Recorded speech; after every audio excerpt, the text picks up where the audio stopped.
Hey guys, Brian Joseph, Pick Up the Six podcast. Today is Medal of Honor Day in America, and I'm on the USS Yorktown in Charleston, South Carolina with my friends at the Congressional Medal of Honor Society. We have the real privilege and honor today to sit down with living recipients of the Medal of Honor. Let's meet one.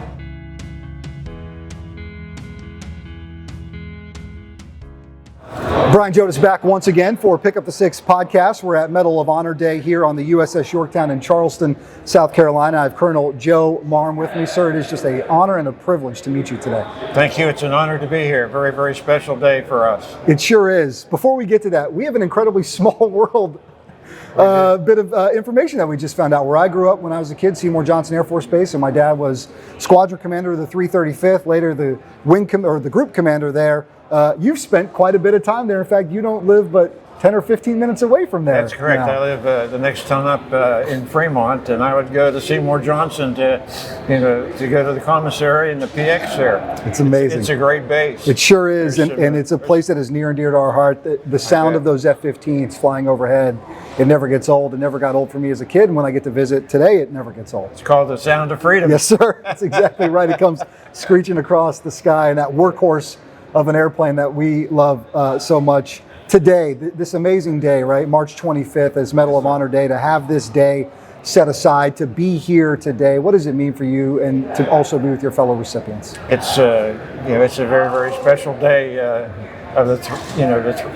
There's only 66 of us that are still living, so it's quite an honor to be to wear the medal for all the brave men and women that we serve with in our combat tours. You told me that you and Barney Barnum, who also was on Pick Up the Six podcast, are the only two, I think, living recipients who received your medal not from the president. That's correct. How did that work? There's 262 total Vietnam Medal of Honor recipients, 100 living, 162 posthumous. Mm-hmm. Of the 100, only two of the living recipients did not receive their medal from the president. Myself, I was awarded my medal by the Secretary of the Army 13 months after the battle on a very cold December day. Wow. Outside the Pentagon. And Barney got his a few months later from the Secretary of the Navy. Now, President Johnson wanted to keep Vietnam, according to Barney, a low profile. Didn't want a lot of publicity. Sure. So he had the secretaries present us our medal. Well, it was a different time, wasn't it, sir? And unfortunately, you guys were not met with the reception that we believe you should have. So we always take a moment with our Vietnam veterans to say welcome home and thank you for that service. November the 14th, 1965. What do you remember from that day? Oh, boy.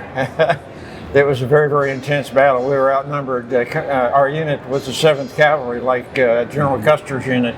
We thought we were in another little bighorn, surrounded and outnumbered. We had a lot of assets Custer didn't have. We had the Air Force, the Navy, and the Marine fast movers flying overhead and giving us close air support. We had lots of artillery support and mortar support. But we were trying to get to the platoon was trapped on the side of a mountain. We made 2 attempts that first day and didn't make it because of the intensity of the enemy. We couldn't get up there to them. So we got up there, we did it the next day, but that platoon held off 3 attacks that night. They put a ring of steel around their position on the side of Chupong Mountain. Wow. And were able to keep the North Vietnamese away from them. And all the chain of command was killed or wounded, and a young E5 buck sergeant named Ernie Savage took over, and he never lost another man killed or wounded. Really? Tell me about him stepping up in that moment. Do you remember taking charge and sort of keeping everyone moving forward? Well, my job, we made 2 attempts to get up there to him. And my job was, I was a platoon leader. First job out of OCS was to take, and we went to Vietnam in, the whole division of 15,000 First Cav troopers.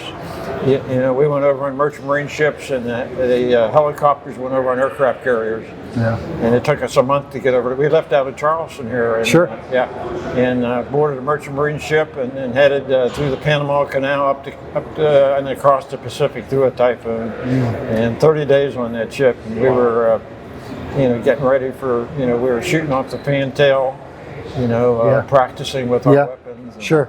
getting prepared. Yeah. The day of that, it seemed like it was a long process. Did it feel like it would ever end? Did you have moments where you felt like this thing might not end, or it might end in a really bad way? There's a unique story. A runner came over to me from my company commander, who was named Captain Tony Nadal. He said the commander's been wounded. You're in charge. He wanted me to be in charge. And I said, well, it's just like Rangers, where they put you in a tough position at a very critical moment. So I told my platoon sergeant to take over. I had to go take over the company. Wow. So I went over to the command post, and there he was standing talking on the radio. I missed the first word of that. In the heat of the battle, I didn't hear the word "if my company commander gets wounded." Sure. You're in charge. So you just heard you were in charge. So I went back and took over my platoon again. So that was nice. But there was one machine gun position was right in front of my platoon. And people said, well, why didn't you get your men to charge that position and take it out? Well, I tried. I first had one of my men shoot a bazooka, a light anti-tank weapon. It's a tank killing weapon, into the position.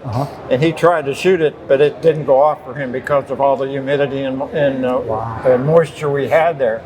So I took it from him and I rearmed it, but I closed it up and I opened it up and put it on my shoulder, and it fired and it went off for me, and it blew up that, it did a partially. A bit of twist of fate, isn't it? A little bit of luck involved.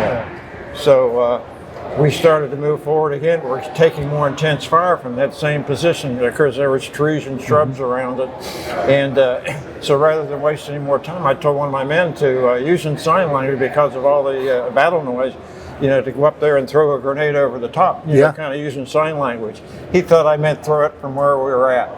And he did, and it went off in front and didn't do any damage. So rather than waste any more time, because it was starting to get dark and we wanted to get up there to try to get to that platoon before it got dark. So I told my men to hold their fire and don't shoot me up, and I ran across about 30 meters of open terrain and got to the bunker, the position, and threw the grenade over the top. It was a big solidified rock anthill with trees and shrubs all around it, and it went off and destroyed a lot of the North Vietnamese. And I went around to the left side, and some more enemy were trying to shoot me, so I used my M16 rifle and was able to silence the other North Vietnamese.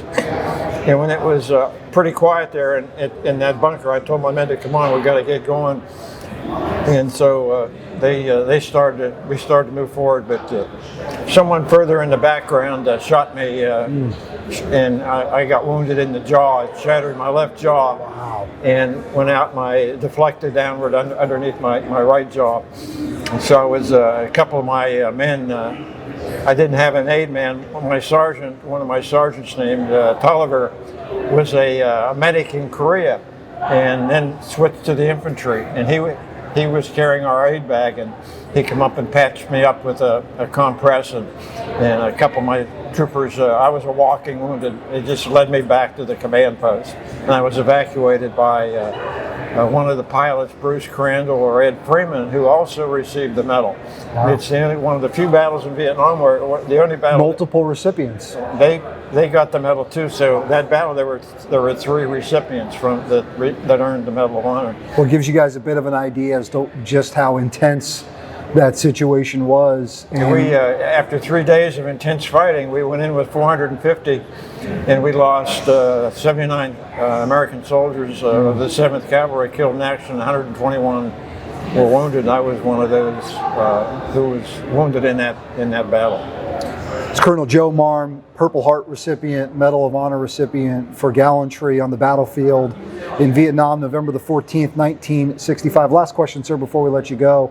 Your message to the next generation of American warrior. I know you get to meet with and speak with a lot of soldiers. It's just an honor to be with the new soldiers who, back in my day, I'd have been drafted, so I enlisted. Yeah. They don't have the draft anymore, so all of the troops that are coming in are volunteers, and I commend them for volunteering and to being a great part of America. We're the best country in the world because of our men and women in uniform. Yes, and sir. That's very, very special to be, to talk to them and to be with them. That's right. And to share their lives and their stories Well, thank you for sharing a bit of your life and your story with us this morning. Okay. God bless you. Thank Colonel you. Joe Marm, I'm Brian Jodas for this episode of Pick Up the Six podcast live from the USS Yorktown in Charleston, South Carolina. Thank you, Colonel. Thank you.